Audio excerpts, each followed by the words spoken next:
Hello, comrades. Good evening. Thank you for joining us for another session of Why Marx.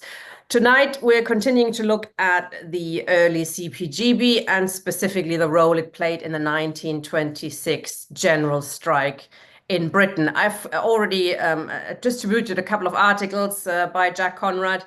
Next year is, of course, the 100th anniversary of the general strike, so there's going to be loads of meetings celebrating it, etc. So it's, I think, important to take a critical look back at it, and I think Jack's going to criticize not just the TUC and the Labour left, but also the role of the CPGB. Over to you. Thanks for joining us. Okay, thank you, Tina. Yeah, I mean, I'm going to begin my talk with a little bit of historic context. And I suppose we could begin with the April 1925 general election. This is the general election. I think it was the Times and the Daily Mail just before the election took place published the Zinoviev letter, purportedly from the president of the Communist International, urging the Communist Party of Great Britain to arm, infiltrate the army, prepare for revolution. We all know that it was a forgery. We knew at the time it was a forgery. It's been definitively proved. You know, did it come from White Russians? I don't know. But yeah, the Secret Service, the bourgeoisie, the Tories published this in the same way, in the same sort of spirit as the exposure of mass anti-Semitism in the Labour Party under Jeremy Corbyn. I mean, did they believe it? No. Was it cynical? Yes. Either way, what this resulted in is, I think it was an actual increase in the Labour vote. You'd previously had a minority Labour government. This was a government that was urged upon the establishment by the King. But what you saw in the general election is basically the collapse of the Liberal vote. This is a process of going towards a two-party system, not the Libs and the Conservatives, but Labour and the Conservatives. Liberal vote collapses, and given the nature of the first past the post system, you had an oppressive 200 Tory majority. Now, the point I really would make about this is that given that you knew at the time that this Zinoviev letter was a fake, was a forgery, what we're dealing with here, therefore, is an illegitimate Tory government. And I'd also add a couple of other things to sort of background the general strike. And that is that the Labour government introduced, how should I put it, a number of reforms, not many. But what you didn't have is universal suffrage. So you still had women, not all women, middle-class women had the vote, but working-class women didn't have the vote. And also, I think it's worthwhile mentioning what was happening over the water in Ireland. There'd been a civil war in Ireland, and I think that needs to be fed in to what I'm talking about. Either way, it's also worth adding in the defeat of the miners, the isolation of the miners on Black Friday, but also the victory of the miners on Red Friday. And this is when the government introduced or agreed to introduce a 9-month subsidy that would stop wage reductions and an increase in hours of miners. This was the result of solidarity from other unions. And what the other unions had done, what the TUC had done, had been to agree that if there were wage cuts, if there was an increase in hours, remember the miners were a crucial section of the working class in Britain, 1 million of them, that if these cuts, if this increase in hours was introduced, then there would be a general strike. So everybody in Britain knew that was a threat. And what was noticeable about this situation, this 9-month interregnum, is the TUC basically sat on its bottom. And the fact of the matter is that in terms of organizing this general strike, the first time that it got round to doing that was 48 hours before it was due to start. In contrast, the Tory government was vigorous in its preparations. So you had Churchill and other right-wing ministers, for example, organizing the OMS, the Organisation of Maintenance and Supplies. This was a strike-breaking operation. You know, if you look at certain films, certain novels, this is all, you know, the sort of Cambridge students driving trains and all the rest of it. Well, it wasn't so much train drivers, that's more difficult a job, but bus drivers, lorry drivers, 100,000 mainly middle class volunteers. You also had, contacts between the government and the British Union of Fascists. And you also had, in the run-up to the general strike, the sort of visible presence of the armed forces, not least the Navy. So the Navy was deployed in ports, visibly threatening, port towns. It's also worth adding that the Communist Party of Great Britain, which by then had a weekly paper called the Workers' Weekly, not the Weekly Worker, ran in terms of its masthead every week, X weeks to go before the general strike. And in terms, if I've got criticism, and I've got more than one of the CPGB in the run-up to this general strike, because we all thought, well, I say we all thought, everyone thought it was coming. The government showed no sign of capitulation, and it was the government that was basically saying, we are not going to blink, and trying to force the TUC into blinking. That if you look at the writers in the Weekly Worker, the leading members of the Communist Party, we'll leave aside the Labour left, let alone the Labour right for the moment. They couldn't make up their mind what was involved in this general strike. Does a general strike pose the question of power? I would argue that it does pose the question of power.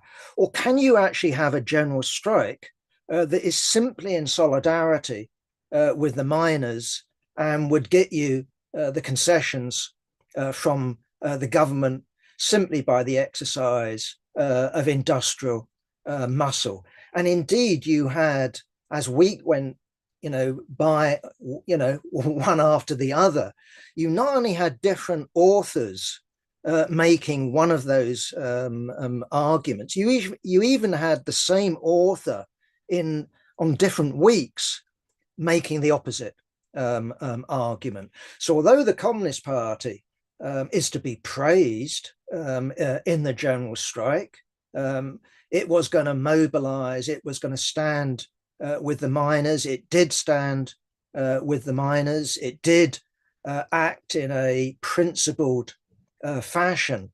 There seems to be, as I say, a muddle at the heart of it. Now, did that reflect factional divisions, or did it simply reflect collective confusion. My impression, and I have read Workers' Weekly, for the period that we're talking about, week by week. So all I would argue is the fact that you didn't have factions meant that this muddle remained. It wasn't resolved. Either way, the TUC went ahead with the organisation of the general strike, and it was determined that this was going to be a respectable general strike. It deliberately mobilized the strike in two waves. The least militant workers were told to go first.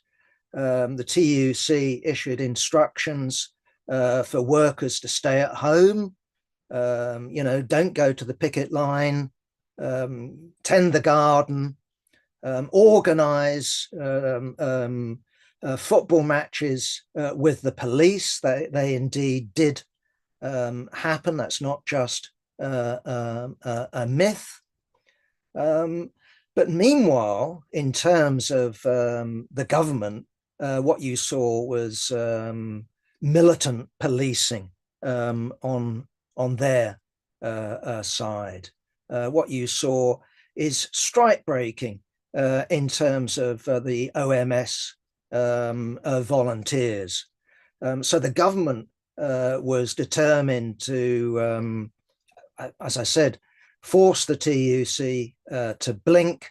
The TUC was determined to run a respectable, a non-threatening general strike, if there can ever be such a thing. And I think to illustrate where things were at, it's worthwhile looking at the TUC Congress. And at the Congress, yes, it voted totally. We're going to stand with the miners. There was never any doubt about that. But when it came, for example, to the motion moved by supporters of the Communist Party, I think it was Harry Pollitt that moved the motion. Either way, they moved a motion saying that the TUC should prepare workers' defence corps, that you should defend your pickets from the police by organising defence squads. That was voted down. When it came to the TUC taking on more powers, we'll come to the notorious "all power to the TUC" slogan in a little. That was referred. They weren't going to agree. They weren't going to agree to that. So how should you put it? The conservatism of the TUC was on display. So although they sang the International, although they sang the red flag, there was a lot of display going on. Should also add that in terms of the determination of the government, there was a police raid on 16 King Street.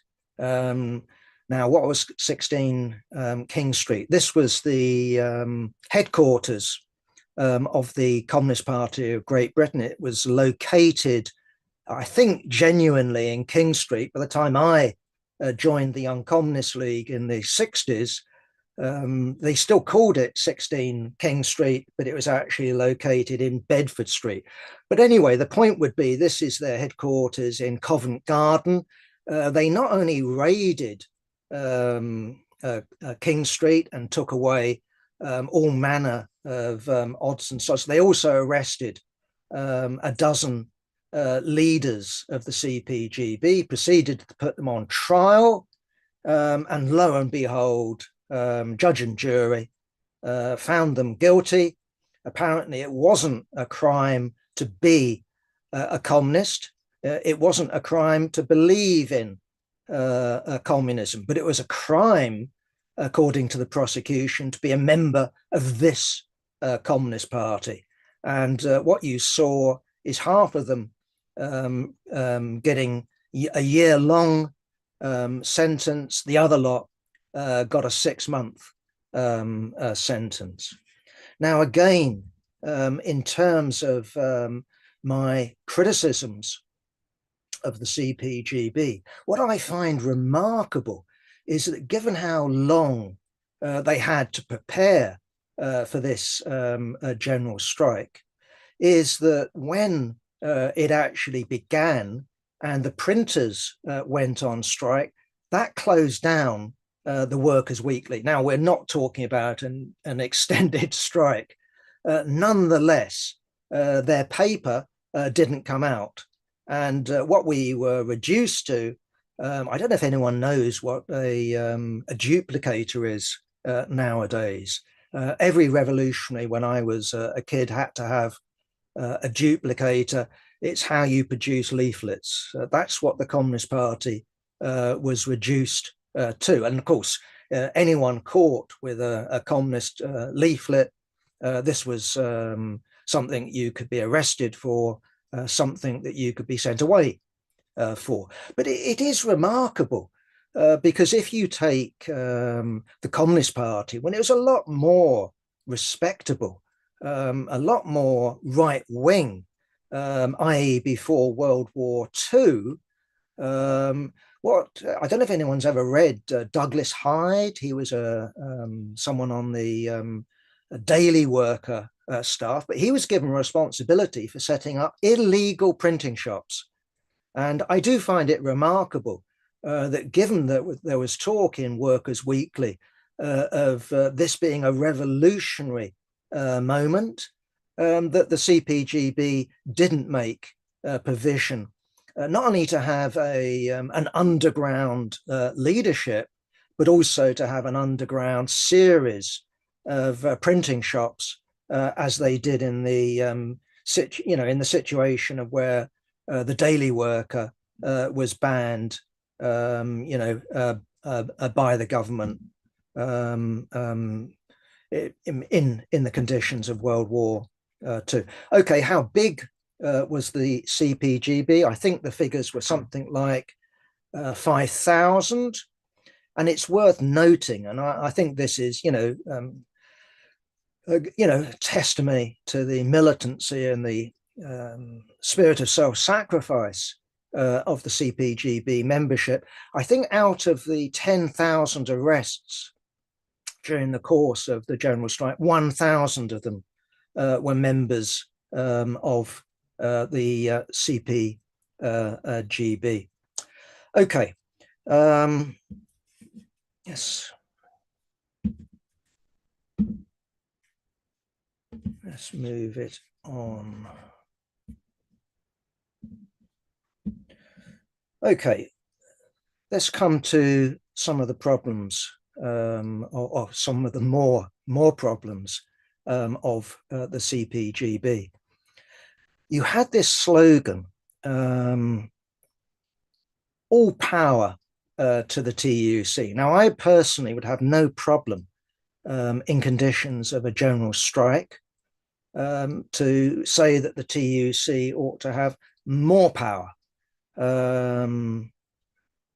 Fair enough. But all power? This really is looking at the TUC, which is a, how should I put it, glacial body that, is elected once a year by slow-moving, bureaucratized trade unions, as if we were dealing with something equivalent to the Russian Revolution with Soviets. Now, what you had in the general strike, just as you had back in 1920, is the formation of these things called councils of action. These organizations, existed alongside trades councils. They were similar to trades councils. But the point about these organizations is that they, had much more in common with Soviets than the TUC General Council. Why? Because you had delegates going to these bodies and they were recallable. Now, okay, we're dealing with a concertinaed period of history. We're not dealing with something equivalent of February 1917 to October, November 1917.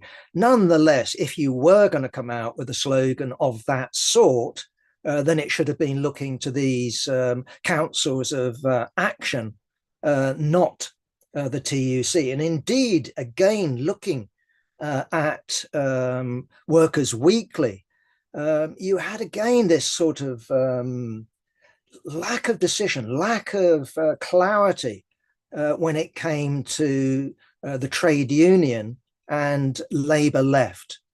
And so again, what you've got is perhaps a situation where at least some leaders of the CPGB took the left statements of trade union left leaders on face value, took the left statements of those on the Labour left at face value, and sort of projected a strategy of pushing these people further to the left, as opposed to exposing them, going round them, and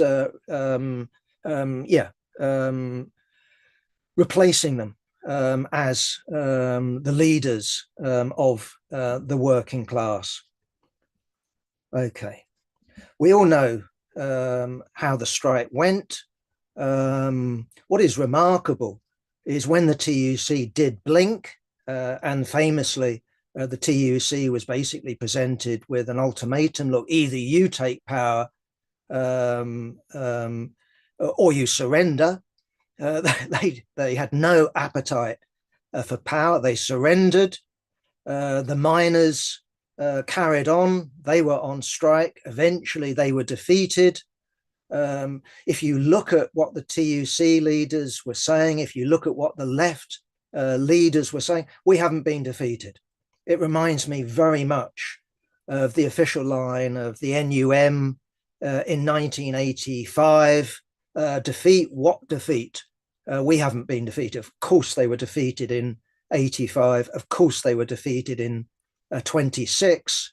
You saw the strike called off. What is remarkable, and again showing you something of the militancy of the rank and file, is there were more people actually out on strike the day after it had been called off than the day it was called off itself. It's also worthwhile pointing out the number of non-trade unionists who are actually out on strike.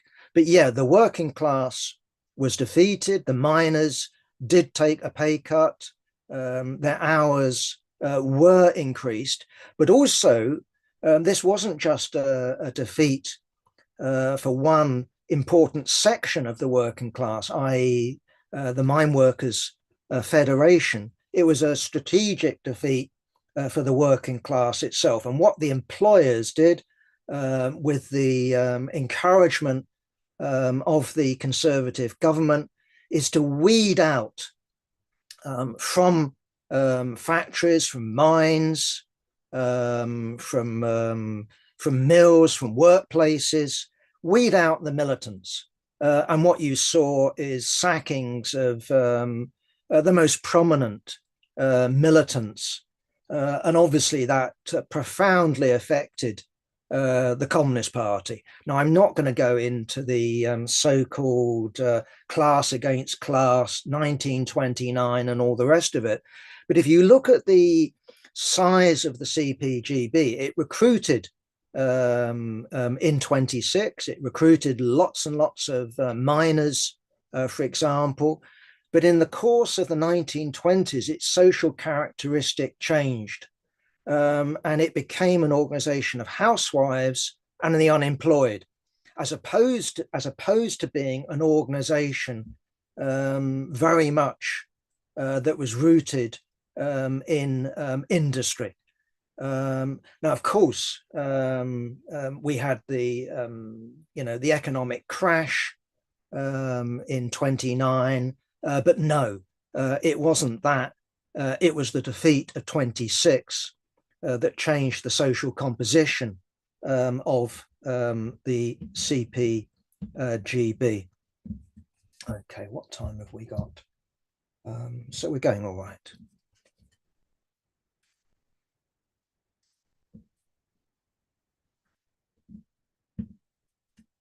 Okay, so having talked about the muddle, and I think there was muddle there in terms of the CPGB in the run-up to the general strike. What I'd also raise is, how should I put it, the economism of the CPGB during the general strike. Now, if you look at the CPGB, it didn't have a program. It had the program of Comintern. If you look at its national minority movement, which is its industrial wing, it had 1 million affiliates to it. And if you look at its program, it wasn't all bad. In fact, there was a lot that was very positive with it. So it didn't do what many left groups today, limit itself to hours and conditions and tuck on a few political questions. It was political. Nonetheless, if you look at its propaganda up to and during the general strike, there was the idea clearly that this was an economic struggle. And as long as workers went on strike, the government could be forced to back down, as it had with Red Friday, and the working class could march forward by electing left and ever more left leaders. There was no attempt, from what I can see, in terms of reading, articles and pamphlets of the time, to link the struggle in Britain, for example, with the struggle in Ireland, or for that matter, the struggle in the British Empire. Remember, Britain, might have been the declining hegemon, but it still ruled over the world's biggest empire, not least India, a country, of course, that was yearning to, throw off British rule. There was no attempt to raise the women's question. There you are, working class women were deprived of the vote. There was no attempt to question the legitimacy of the Tory government, the fact that it had been elected on the basis of a forgery. There's an Zinoviev letter, an attempt to scare the electorate, a successful attempt to scare the electorate. There's no attempt to raise Republican and Democratic demands. So the role of the king, the role of the House of Lords, the role of the church and the armed forces. None of that, featured. So it was running an economic struggle. Now, it's also worthwhile discussing the role of Moscow here. And what I mean by Moscow is Comintern. I think that there's too much myth, in terms of the British left when it comes to the 1926 general strike. And that is the idea that it was Moscow, it was the Stalin, Kamenev, Zinoviev leadership. It was the Stalin, Bukharin leadership that was responsible for the conservatism. Now, I'm using the word in relative terms. If you wanted the economism, if you want the centrism of the CPGB, I just don't buy that one.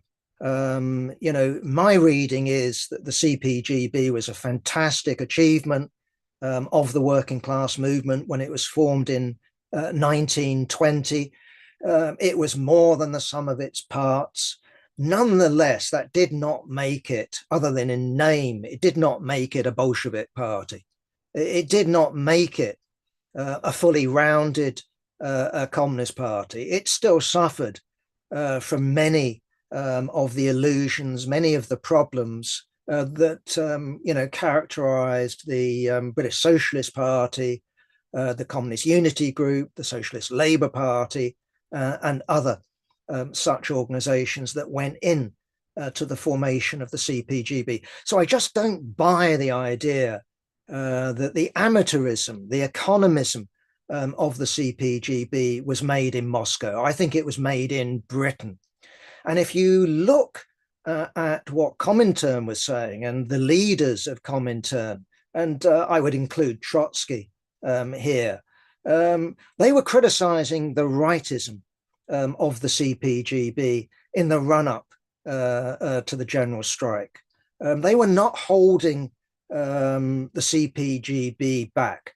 And that applies also, and this is factional politics with this British Russian trade union committee.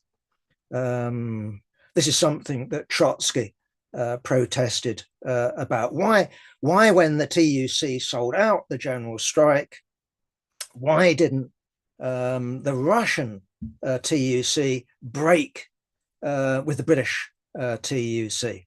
Well, the British TUC did break that particular committee. This is in conditions where the Labour government had recognized, diplomatically, the Bolshevik government, the Soviet government in Moscow. This was in conditions, remember, of post-Civil War, of reconstruction, of blockade. Russia was economically desperate, and anything that they could do, to break Russia's economic isolation is something that they valued. But the idea that if the Soviet trade unions had broken with the British TUC in the aftermath of the general strike, that this would have made any difference to politics in Britain, I think is utterly delusional. Indeed, if you look at the Russian writers, they were critical. All of them were critical of the CPGB. Now, that didn't mean that the CPGB was rubbish, and if only, you'd had some little sect instead of it, everything would be fine. No, I think that would be a very foolish argument. But I think it is a mistake to blame Moscow, Comintern, the Russian Communist Party, for the problems of the CPGB. I'd also add in that respect, some writers on the left, and I'm particularly here thinking of a pretty, interesting pamphlet written by a couple of, well, they would have been in the International Socialists. This is James Hilton and Richard Hyman, and their little book on the CPGB and the general strike. They too, if I can remember it correctly, say that no, it wasn't Moscow that was to blame. But what they come out and say, and I presume this is sort of a justification for their factional situation, I would guess in the 70s, they basically say, look, it was delusional to believe that you could have a mass Communist Party in conditions of Britain. No, you couldn't. You could only have a cadre party. Now, I actually reject that. Now, it doesn't mean we can roll history back and say, if only X happened or if only Y happened, everything would have been fine. But I don't see anything in Britain that makes it impossible to build a mass Communist Party. It's true that the Communist Party in the 1920s was tiny. On the other hand, in terms of its influence, it was considerable. And I would certainly make the argument that its influence could have been, how should I put it, extended into a sizable and indeed a mass membership. Now, as I said before, I'm not going to go into the third period and those sort of politics. Suffice to say that had a staggeringly negative impact on the CPGB and its chances of becoming a mass party. So I'm actually going to finish there. Leaving plenty of time for discussion. Thank you, Jack. Tina's had a few technical difficulties with her computer, so I'll step into the breach for the time being. I was fascinated to read your accounts. You circulated some articles beforehand. One of the things that I found so interesting, really, was how the 1926 general strike followed on logically as a consequence of things that had happened in the aftermath of the Russian Revolution. In particular, the whole business around strikes to, for example, hands off Russia and that kind of thing. But the other aspect to it that I found interesting was the extent to which possibly, on the one hand, Lenin was obviously enormously appreciative of what was going on in Britain at the time. But the other aspect of it was the extent to which maybe he was over-optimistic about just how bad the British trade union movement and Labour Party was. While we're waiting for other comrades to pitch in, I wonder whether you could give that, expand on that a little bit. Yeah, thanks, Ian. Well, I mean, if you want to look at the background of the general strike, I mean, one could obviously look back, but I would certainly begin with the relative decline of British imperialism and the fact that it faced German competition, American competition, and it needed to, how should I put it, put the working class in Britain in its place. That's my reading of the background. So the capitalist class was propelled by an economic logic to discipline the working class.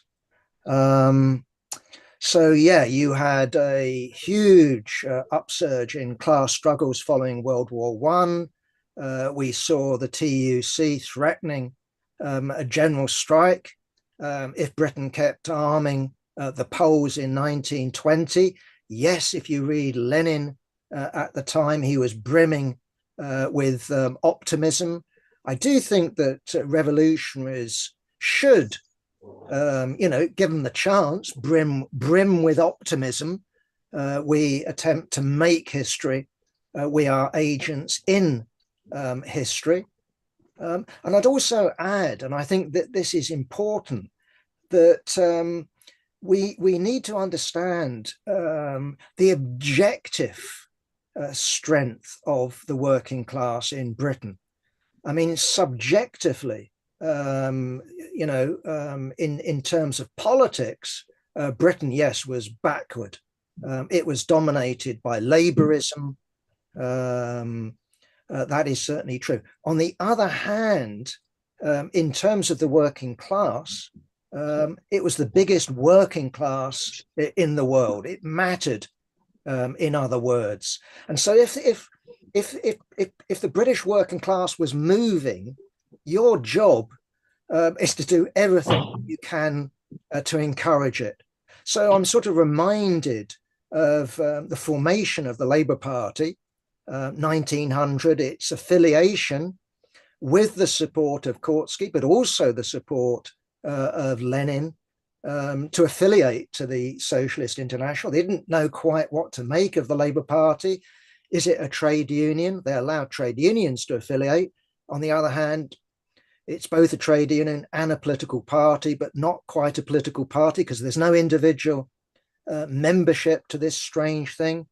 Kautsky described it as a step towards a party. Lenin was much more cautious about that. Either way, in spite of everyone knowing that the leaders of the Labour Party, not least those in the Independent Labour Party, people like Keir Hardie, Ramsay MacDonald were right wing.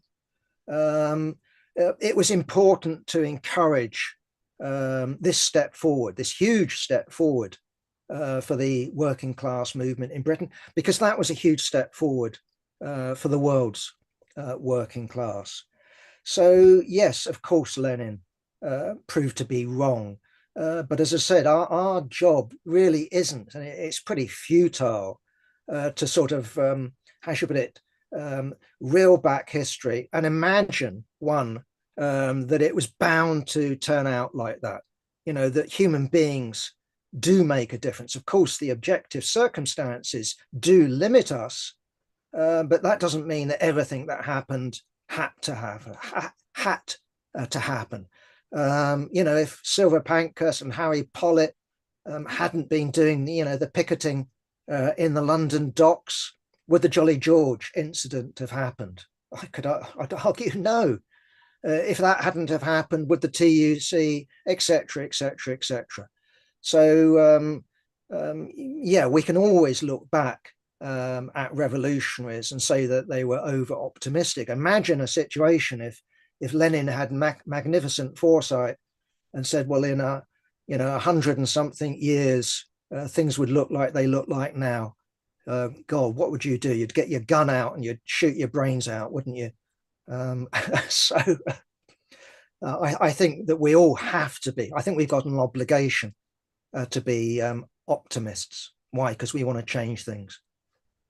Thank you. Comrades, anyone who wishes to ask a question, make a contribution, please click the raise hand function. For the moment, I can see Tina. Welcome, comrade. You'll need to unmute yourself, comrade. Can you unmute yourself? Let me see if I can do it. Are you there? Can you hear me now? We can hear you, yeah. Oh God, sorry, my computer's packed up. Fantastic timing. Sorry about that. Yeah, a couple of questions really. Does it work? Can you hear me? Yes, we can hear you. Yes. Sorry. Okay. It's just very confusing on the phone. So a couple of questions to Jack, and thank you for the intro. I was listening on my phone. The zigzagging is an interesting one, I think, of the CPGB, that it didn't quite know how it should engage with the Labour left and the TUC, or it did know, but it changed its mind a few times. And you did touch on this, especially in your articles, and I thought was a really interesting idea. Is the question that had the CPGB been allowed to have factions, that could have worked out quite differently. It could have led to the policy being clearer and being clarified and having a particular line that's was properly debated in the CPGB and publications, etc., with to and fro, and having different trends properly organized. But of course, the reality was that in the as part of being part of Comintern and being a very uncritical part of Comintern, what happened is that when the Russian Communist Party banned factions as an emergency measure in 1921, as a military emergency measure because of the civil war in Russia, etc., that was taken as a doctrine, wasn't it? It was turned into a doctrine that had to be implemented, not just in Russia, but had to be implemented worldwide into all the communist parties that wanted to be affiliated to Comintern. A huge mistake. I think one of the huge mistakes under Lenin, that were committed under Lenin. You can explain why it happened in Russia, but exporting that kind of lack of democracy into countries where there weren't a civil war, made very little sense in exporting this, but also really, really hampered the Communist Party, CPGB then, and it's still hampering the left today. So that if you have got anything more to say on that aspect, would be interesting. How factions often seen and are seen still today when you look at Socialist Workers' Party, Socialist Party. None of these allow factions. None of the Trotskyist groups allow factions because they say it will lead to the opposite. It will make disunity. It creates war and fighting in the organization. You've actually argued that it possibly does the opposite. It clarifies and, it brings people together on you understand what your differences are and you can perhaps then come together. So something on that would be more interesting. Also then, and that's a bit broader, is the role of a strike, the role of a general strike. I mean, there are differences, obviously, but I get the impression the 1926 strike wasn't a real general strike. It was called a general strike, but it was more, there was confusion, but it wasn't a general strike in the sense that it really challenged for power, and in that sense that nobody was ready for it. Nobody was prepared to actually challenge for power. And you touched on that in your opening. Can a general strike, what can it achieve? Is it the same as a normal strike in the sense that you can achieve certain concessions? And if not, why not? Because I would have thought, if a general strike, obviously, if we take the real meaning of it, it means everybody stops, everything stops, and then you'll have to start thinking about the working class organizing everything, don't you? If you don't go to work, how are you going to distribute food? How are you going to get people from A to B? If the buses stop, etc.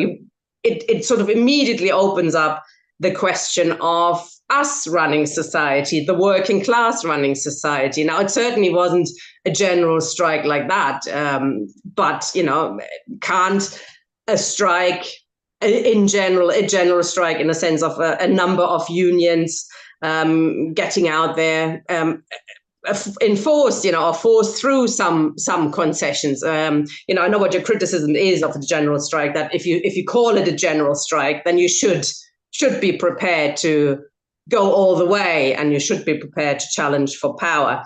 Do you think it was just a misnaming of the strike that's still going on to today? I suspect. You still have a lot of groups calling for a general strike over this issue or that issue, but are they really prepared to challenge for power? Are they really prepared to organize production, organize distribution, etc.? Is that just a question of naming it the wrong thing, or are we talking about entirely different ideas of what a general strike, if it's a real one, would be like and would achieve? That's it. Shall I come back on that, Ian? Please do. Okay, useful questions and contribution there, Tina. Look, it was a general strike. Let's just be clear. It was a general strike. Was it? It wasn't just a protest. So when the Socialist Party says 24-hour general strike or whatever, you go on strike one day, you go back to work the next. I'm not against it, but that clearly isn't posing the question of power.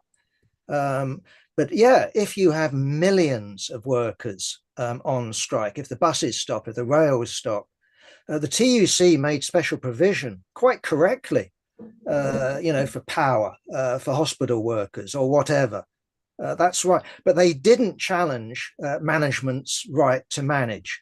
Me looking back at my history books, I've got sort of seared in my brain, lorries moved, and many lorries moved with a note on the front of the driver's cabin with the permission of the TUC. That's the correct approach. You don't want old people, going hungry. You don't want them dying. We want to keep kids alive. We want to keep the society going. That is all correct. The question is, it poses the question of power. So no, the TUC certainly didn't call the general strike on the basis of this was a revolutionary act, that through it you would take power. You cannot take power just through a general strike. If you're going to take power, you have to have arms. You have to be able to split the army. But a general strike can be part of coming to power, but it poses the question of power. So precisely the government turned around and said to the TUC in negotiation, who rules? The Constitution, us, the King, or you? and the TUC buckled. But yeah, the question of power was posed. It was posed by the Tory government. It was posed by the situation itself. This is an unconstitutional act. This is about a power who rules. Okay, the TUC obviously wasn't up to it. That's obvious. And all I would argue on the question that you posed about factions. This is really me sort of scratching my head, because yeah, I've looked through Workers' Weekly week after week after week. I've read the various leaders of the CPGB and what they were saying, and my impression is, as I said, lack of clarity. And so that I'm making the argument that maybe that lack of clarity could have been overcome if they'd had the right to organize factions. Now, that isn't a guarantee, because you can get two factions that both are wrong. Nonetheless, in a situation of where you have argument, of where you actually have a clarification, I think that's a sign of strength, not a sign of weakness. And you're right that when you look at the SWP, SPEW, one carries on down the list, that the general tendency on the left is to say faction rights, this weakens you. My argument would be no. Of course, factions aren't to be positively welcomed. It's not good in and of themselves, but better to have a factional struggle than it is to get it wrong. And I think the CPGB got it wrong in 1926. Now, I wouldn't argue that if only the CPGB had did this or that different, there you are in 1926 in July or something like that, you would have had a CPGB government. That simply wouldn't have happened, couldn't have happened. There's no point even considering that possibility. But I would make the argument that with greater clarity when it came to politics, that what you potentially could have won is something that Trotsky talked about, in conditions such as, for example, France in the mid-1930s, a more generous democracy. You could have won concessions from the ruling class with working class strength. And that doesn't mean that those concessions are permanent, doesn't mean that they wouldn't be contested. But the sort of dreadful defeat that did happen in May, I would simply argue, wasn't inevitable. There could have been a different result. What else? Yeah, I think that's my answer on that one. Thank you, Jack. William, over to you. Welcome back. You need to unmute yourself, comrade. I'm muted. Well, I have to say this week's lecture is considerably superior to what we had to suffer last week. And I'm very pleased that Ireland gets a mention, because the other two speakers last week never mentioned it at all. Now, I do think there are comparisons between what happened in Ireland in 1913 and the general strike in 1926 in Britain. What you had in Britain was you had a general strike that was organised by the TUC, but in Ireland you had a general lockout that was organised by the employers. Now, the positive things that came out of the two of them was that the rank and file organised themselves in such a way to survive.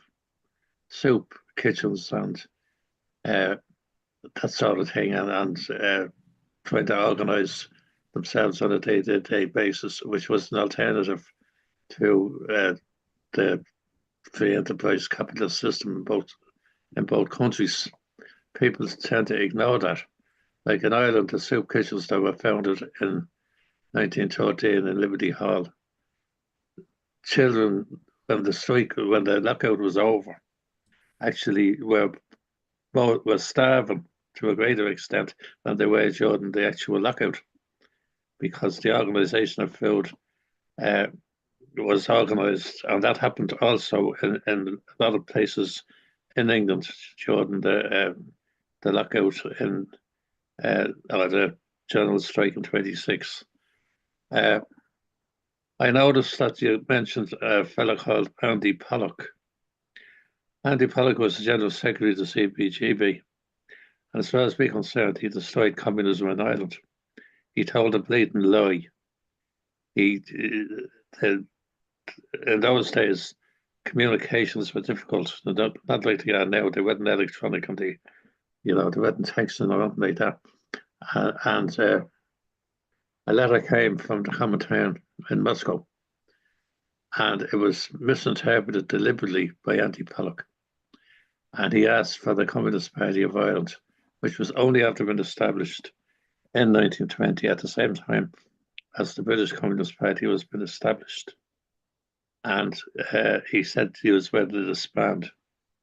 It took about 60 years or more for that lie to be found out, because after the Berlin Wall fell, and there was the papers of the Comintern were available to historians. An Irish historian called Emmett O'Connor, who was also a Russian speaker, teaches history here in Derry. It's not actually a university, but it ought to be called a university. It's a major college in Derry that he teaches in.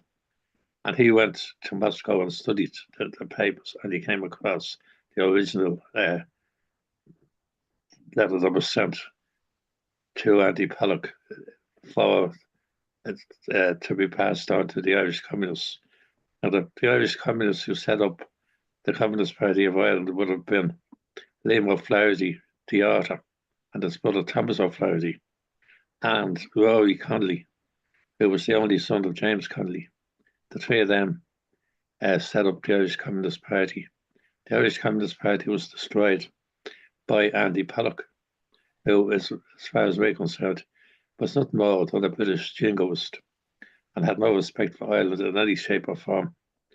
Now, the fact that the speaker tonight, Jack, mentioned that Ireland was the first blow against the British Empire, and it had places like India and other colonies. It gave them, it mightn't have been as successful in Ireland in 1916 rising, but it did give other people encouragement to go out and fight the British Empire, and they did fight the British Empire, and it was a stimulation for them in order to be able to do that. Now, it is a page of glory, the general strike, insofar as the rank and file, and I've read about different places where it was uneven, but in some places the workers got together, and there was no alternative economy in particular areas, and that happened also in the recent miners' strike. Well, the miners' strike that Scargill in the 1980s. Those mining villages were able to organise, and women, and they were never active in the community, played a leading role in those. I mean, I remember collecting tons of lots of money and goods for them in Dublin. We used to send them over. Actually, Scargill's wife came over and spoke at one of our rallies. And we supported the British miners in that strike. Now, that's the sort of thing that should be looked at. I don't think you have the same radical tradition that we have. And we have a radical tradition as opposed to a revolutionary tradition. The French have a revolutionary tradition. They produce Madame Guillotine. That's a nice, clean way of dealing with the enemy. But no, the Irish have a radical tradition. They have a go at them, but they won't go in for the actual kill. The British won't even go in for the kill. All they want is reformism. So that's the story. Well, anyway, thank you very much for today, for giving Ireland a bit of recognition. It's a great help. Thank you. Thank you, William. And over to you. Can you hear me? Yep. Hiya. Hope you're all well. Just a few things. I read the materials that were circulated, and I thought that overall they were pretty good. I think that the main I think the main sort of like level of agreement was that this was no glorious episode. This was a defeat that had profound consequences for a long time, and to me, I think it looks like. Well, let me see what was actually. I'm quoting from I think the article "A Study in Bureaucratic Inertia," where I'm quoting. It was a stage-managed bureaucratic affair, and that sounds about right to me. It has all the odor of a trap around it. But I think that the point that I see as being important for today is the attitude towards the so-called labor movement. I think in the same article, A Study in Bureaucratic Inertia, I'll quote again, a declaration seconded by Pollitt, so I take it that's a CPGB, yeah? Correct me if I'm wrong. The union movement must organise, prepare the trade unions in conjunction with the Labour Party and the workers to struggle for the overthrow of capitalism. Well, to me, it's absolutely rubbish. And I think that to this day, there seems to be this illusion that you can sort of like use the Labour Party. You can still create some sort of a united front, or you can somehow take over the Labour Party, or there's something that you can do apart from reject the Labour Party. And I'm going to say that the real authentic communist position is these people are false friends and need to be given rejection.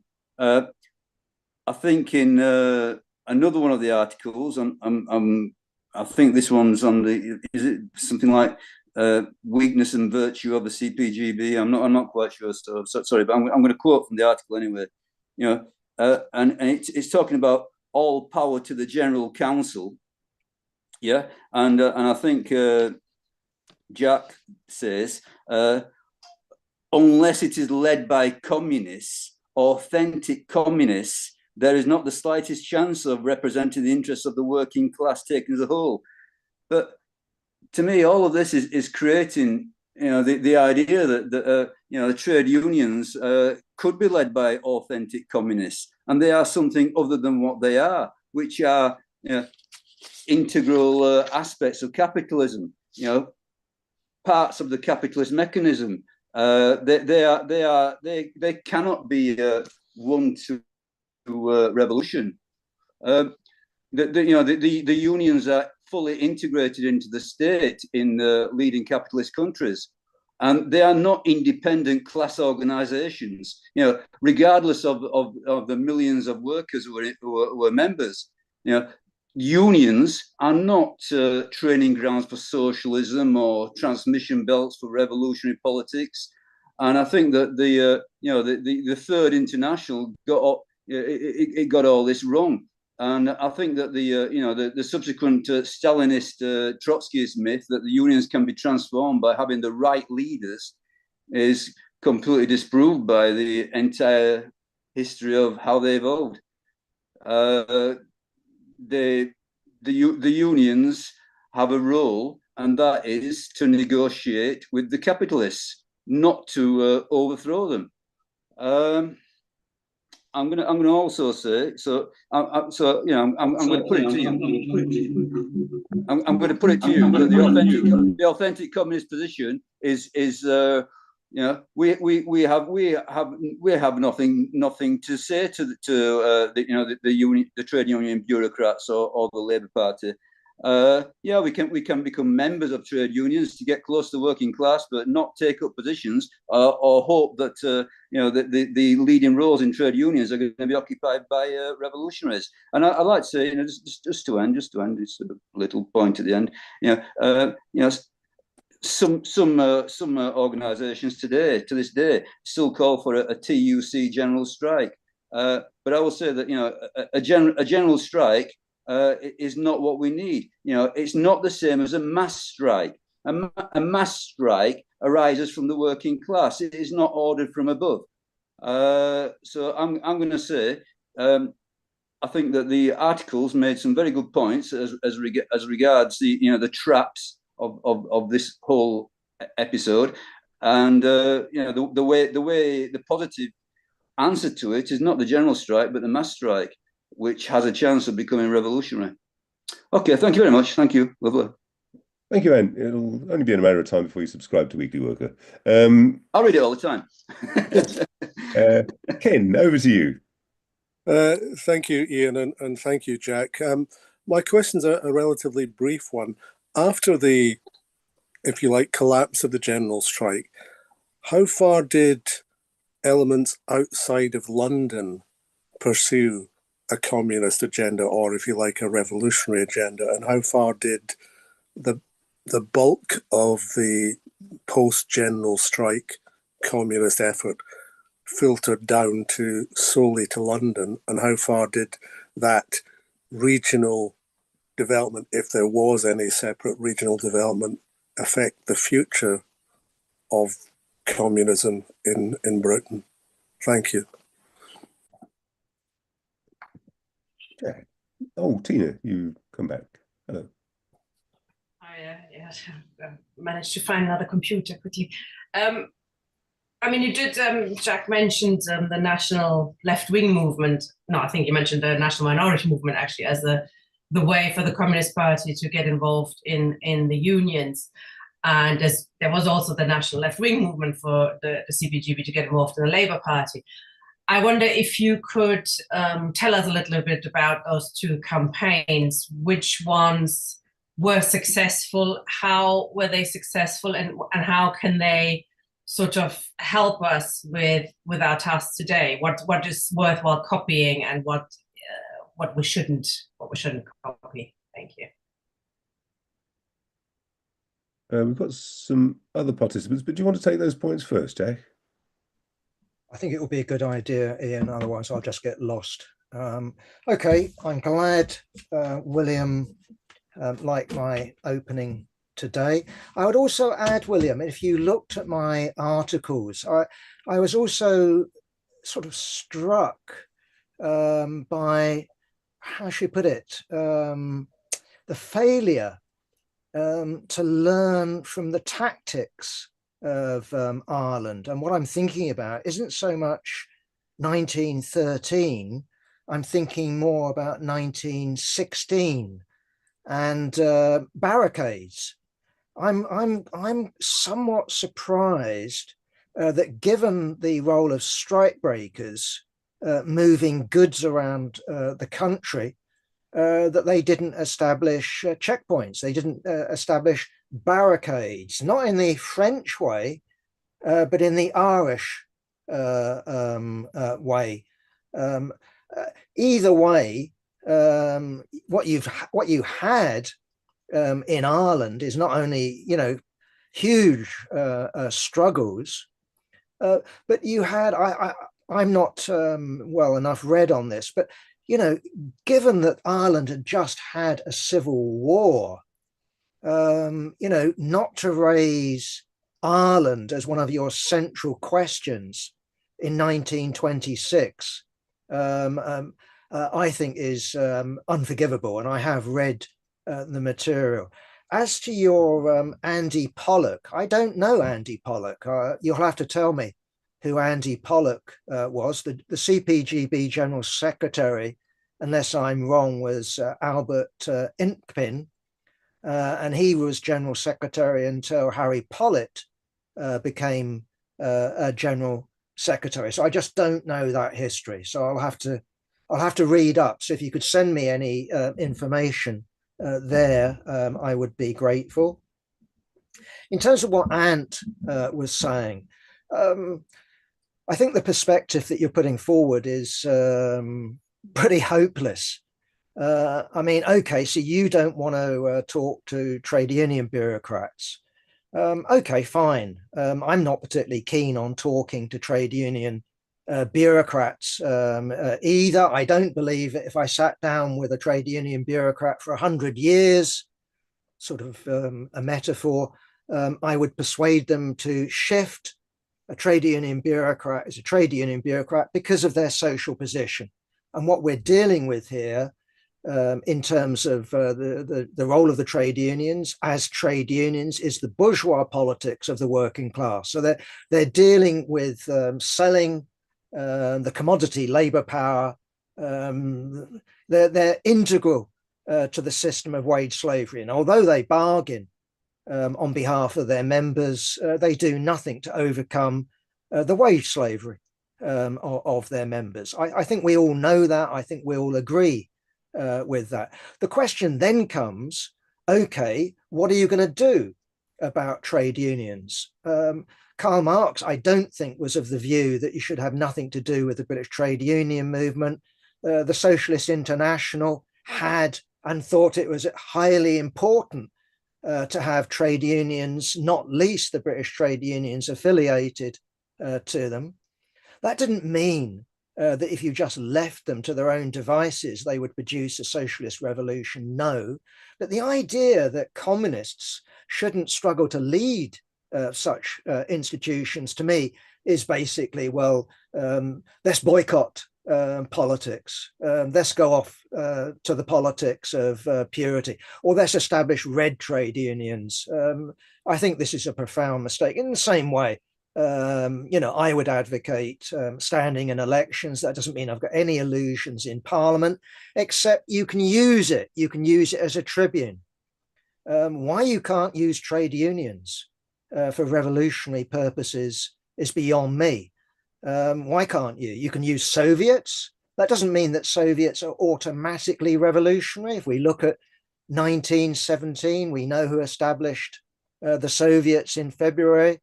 It was the Mensheviks, it was the socialist revolutionaries. We know who dominated them for the initial period, but we also know the history of the Bolsheviks winning elections, and not only in the Soviets, but in the trade unions and in local representative institutions as well.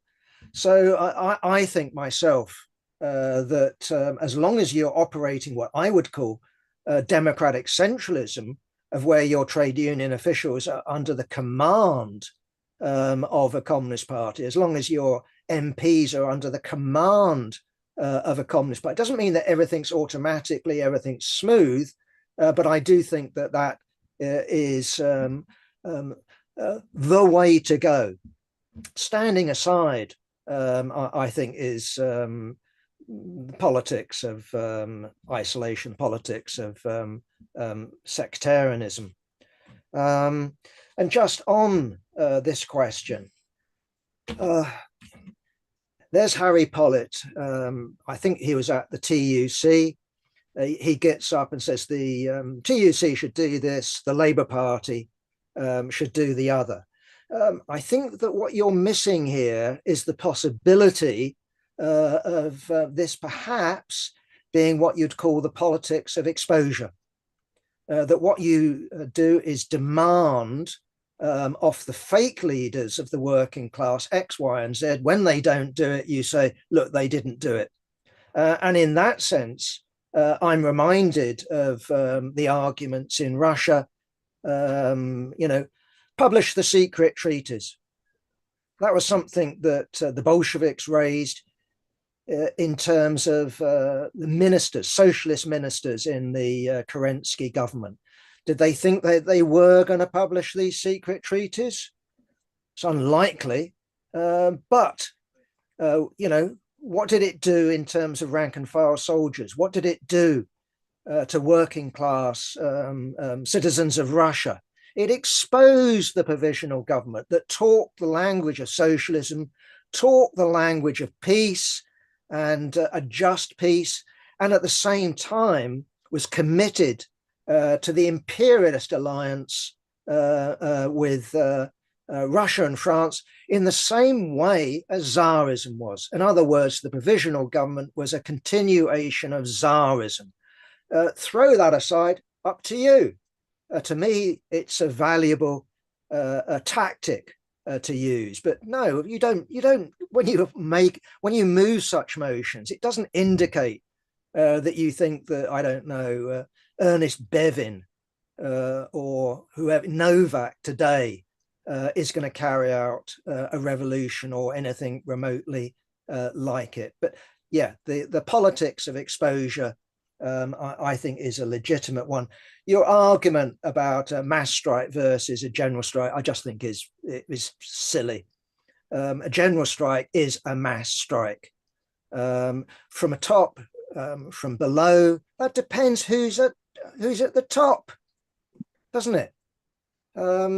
So I'm again looking at Russia. It was the Military Revolutionary Committee that issued the instructions from above to carry out an insurrection. Oh no, we can't have that. It's all got to be spontaneous from below. This is just nonsense. So this is playing at revolution. Revolutions involve both actions from below, but also actions that are directed from above. And indeed, we want a situation of where revolution is organized precisely for the reasons that Tina touched upon. And we don't want chaos. We actually want public order. We want our own police. We want an ability to manage society. We don't want the breakdown of society. We want a new order in society. So it's quite right to have lorries moving, taking goods, but under whose control, under whose direction, with whose permission? And it shouldn't be just up to anybody on X, Y, or Z picket line. Centralization, a decision of what's going to happen and what's not going to happen. That's important. The working class shouldn't reject leadership. That's childish. That's anarchism, in my opinion. Okay, Tina, you asked about the national minority movement and the left-wing movement. The left-wing movement was the left of the Labour Party. Worth noting that the TUC that voted these lefty motions in 25, the same leaders went on into the Labour Party and voted to bar communists. That should tell you something about the sort of nature of the trade union bureaucracy at the time. The communists were being purged by the Labour right. That's what was going on. What you could have done, I don't know, but closing down the national left-wing movement, in my view, was a mistake, not least with the disaffiliation of the Independent Labour Party in 1931, but that's beyond my history. And then we get into, more science fiction, what if history. Then the national minority movement, it did have the danger, and there was a real truth to it, that the national minority movement, because it involved the leaders such as A.J. Cook of the miners and Purcell and other left-talking trade union bureaucrats, it bred illusions in these people. And the job of communists is to actually tear away illusions about these people. But it's an art. Certainly if you don't engage with such people, then you're never going to expose them. That would be my argument anyway. Okay. Ken, you asked about unevenness. The CPGB was an incredibly uneven organization. I haven't got the facts and figures at hand, but if I said South Wales, if I said Scotland, these would be the heartlands of the CPGB. London, the East End of London, the Jewish East End of London, and that would also be true. But this is a small organization. But yes, in specific localities, it exercised real influence, but it still was an incredibly weak organization. And my argument is that the general strike was a strategic defeat, and the Communist Party suffered. And in that sense, I think that the experience of defeat added to their not just material dependency on the Soviet Union, and in the late 20s, we're talking about Stalin, but also intellectual subordination to Moscow as well. And, you know, the CPGB was noted or notable for its lack of independent thought. You know, maybe there was someone here and someone there, you know, the Balam group comes to mind, you know, a few comrades who became Trotskyists. But no, what you had is, because, I'm not going to say because of defeat, but defeat added to the sort of slavish mentality when it came to advice from Moscow. And they went from a situation where they accepted good advice in general in the early 20s to where they were accepting appalling advice in the late 20s, and I think, you know, treacherous advice by the 1930s. So I'm thinking about the Popular Front, of where the Communist parties basically go full Menshevik, you know, class collaboration with the progressive sections of the bourgeoisie and all the rest of it. But again, this isn't my subject, but I'm making the argument that 26 was a body blow against the CPGB, both in terms of its industrial strength, but also in terms of its potential to start thinking. And Tina's made the argument, I mean, we don't know, but once you ban factions, then I think you're lost. And as I say, my argument was that in general, the advice from Comintern in the early 20s on balance was good. In the late 20s, it was bad. But you had no ability to organize against what was bad.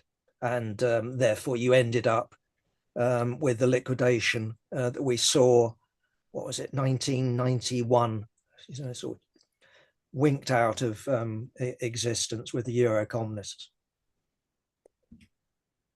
Thank you, Jack. Pamela, over to you. Right. Okay. So my first comment is what John was saying about the concept of Communist Party, of pushing the existing leaders of the TUC to the left rather than organizing rank and file to actually replace them, which I think is relevant to today. So my question is, you know, how and why is this study relevant to today, which is really important. And in connection with that, I'd really like to know how comrades of the party now, you know, are working. Are they working in their trade unions? What do we do? So I went to the NEU conference as a delegate this year, and there were sort of two main issues. One was that they passed a motion supporting for a potential ballot to strike, having had an indicative ballot, which got just below 50%, which they needed. And secondly, to support the teaching assistants and people like librarians who are NEU members, but because of shenanigans at the TUC, the NEU is not allowed to recruit them. So they were the two main things that were passed, I would say. But I was only involved from my branch in the Palestine motion. Now, the Palestine main motion, whoever it came from, was quite good in the sense that it demanded an embargo on arms and condemned Gaza, et cetera, and had all the demands in.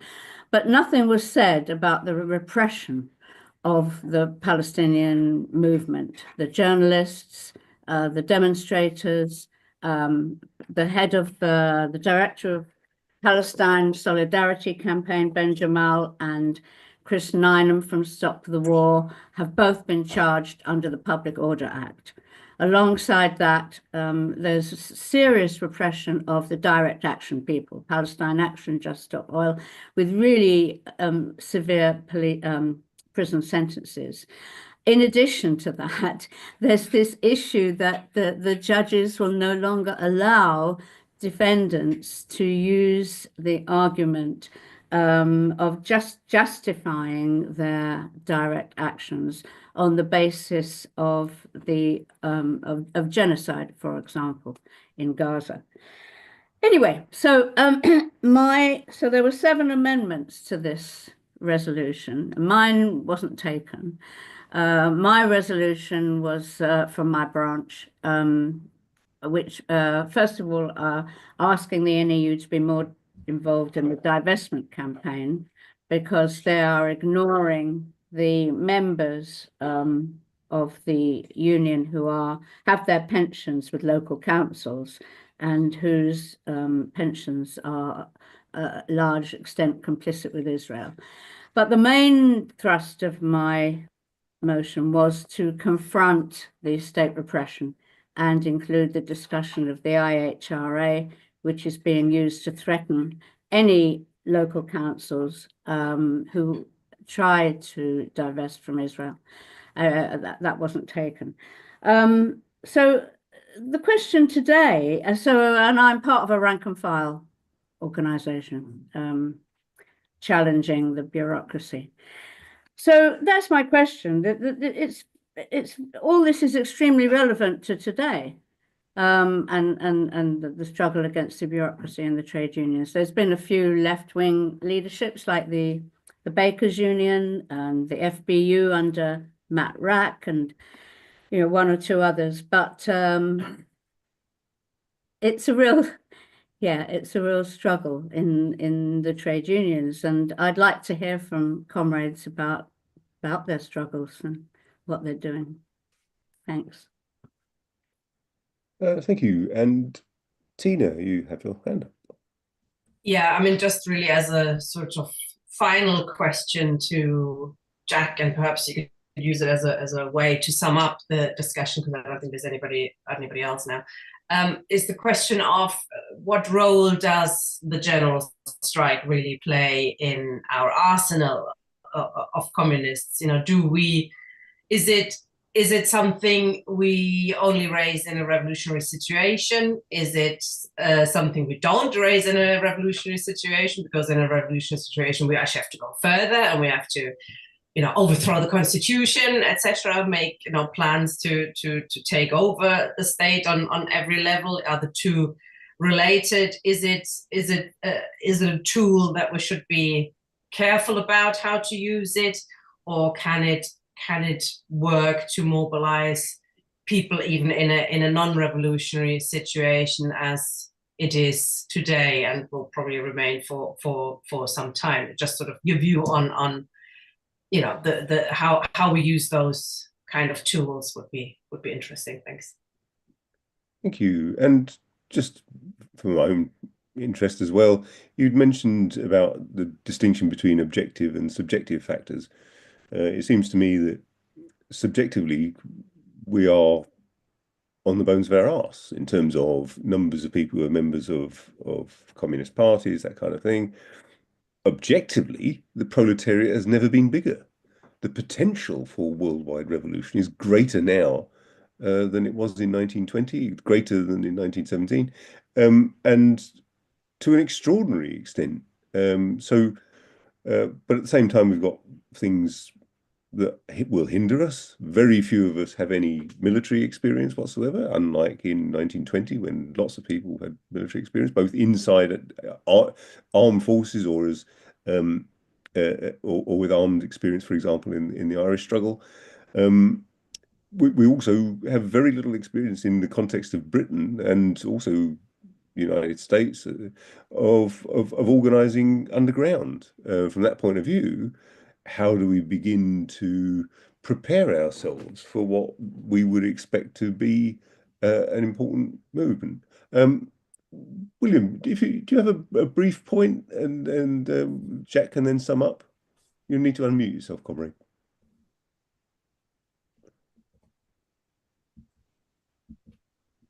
Yeah, I agree entirely with that last point you made. It's strange, but the leaders of the Irish Citizen Army, which was the main instigator behind the 1916 Rising, were all ex-British Army people. Like the one who organised the British the Citizen Army, Connolly, had been in the British Army. There's no record of him ever being in it, but we all know that he was. He was in under a false name. And he actually joined it when he was about 16, when he 15, when he claimed he was 16, because you had to be 16 to join it at the time. He deserted the British Army when he met his wife, and he managed to get away with it. In those days, people didn't have birth certificates or anything like that. So he was one of the founders of the Citizen Army. The man who trained the Citizen Army was a sergeant called anyway, he trained Michael Mallon. He trained the Citizen Army. He had been a sergeant in the British Army and had served in India.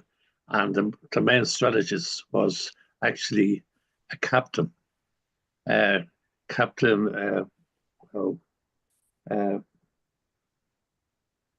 George Wright, that was his name. He was from Antrim. He was the DSO, Jack White. And I got the name wrong about Andy Pollock. It should have been Harry Pollock that I was talking about earlier on. And thank you for the correction there, Jack. Now, Jack White was a captain and a DSO, meaning a distinguished officer in the field. You get the DSO medal is something like a little bit less than the Victoria Cross, but still is a big thing to be able to say you got, because you can only get it in the heat of battle. He got wounded by the Boers during the Second Boer War, and he had to convalesce for 6 months in a British Army hospital for officers, not for privates, for officers in Cairo. And that's when he came around to progressive politics. He realized he almost died for something he didn't want. He shouldn't have died for. And he ended up, he actually ended up in the Spanish Civil War fighting for the anarchists. But he did train the Irish Citizen Army. Now, the problem with having a full knowledge of him is after he died, his family got all his papers and burned him in a big bonfire. So we don't really know exactly what he done or what he didn't do. But he was quite a character, Captain Jack White. He was, now, when you were saying earlier on that they didn't form, the British left or the British working class didn't form resistance in order to protect the pickets. And in the 1913 lockout, the Citizen Army was established in order to protect the workers against the oppression of the police, especially the DSP, the Dublin Metropolitan Police. So there is lessons to be learned on both sides. So thank you for Harry Pollock was the man who destroyed communism in Ireland, as far as I'm concerned. Thanks, William. Jack, if you'd like to sum up, please. Yeah, apologies for, I'm not going to deal with Palestine. I'm not going to deal with my trade union activity. I would simply say that that when we look at today's situation, the left has got a terrible record when it comes to, how should I put it, promoting illusions in trade union officialdom. Now, I believe in the politics of exposure. I believe in the tactic of a united front from above or below. But a trade union bureaucrat, as I argued before, is in a sociological position of where they have an objective interest in the continuation of capitalism. And that's why when it comes to communist trade union officials or communist MPs or communist councillors, you need them to be under discipline of the collective. So, for example, the Bolshevik members of the Tsar's Duma were under the discipline of the Bolshevik leadership. And so, Pam, I'm am I wrong? You have to tell me, maybe in chat or something like that. Hasn't the NEU just appointed Matt Rack as some official? I'm just amazed. No, it's the NASUW. Oh, NAS. Okay. Either way, this is just this shows you, I'm a professional trade union official, as opposed to I'm a communist doing a job for my party, for my class. Being a trade unionist, being an MP from our point of view, should be you're in the enemy camp. You're under the discipline of a communist party. If you're just operating as an individual, you might be a left-wing careerist or a right-wing careerist, but you're still a careerist. Just lastly, in terms of what Pam raised, you talked about judges and jurors. I think it's just worthwhile noting, and this is about democracy, that in 1925-26, jurors would have been all male, and they would have been of the respectable classes. And the fact of the matter is, although a lot of people are being found guilty at the moment, a lot of people are being found innocent, much to the fury of judges, much to the fury of Labour and Tory politicians. I don't know if you've served on a jury, Pam. I suspect you have. Mm-hmm. When I have, what is noticeable is the number of unemployed people, for example, on a jury. Now, I'm not saying they're automatically progressive, but there's something democratic in that.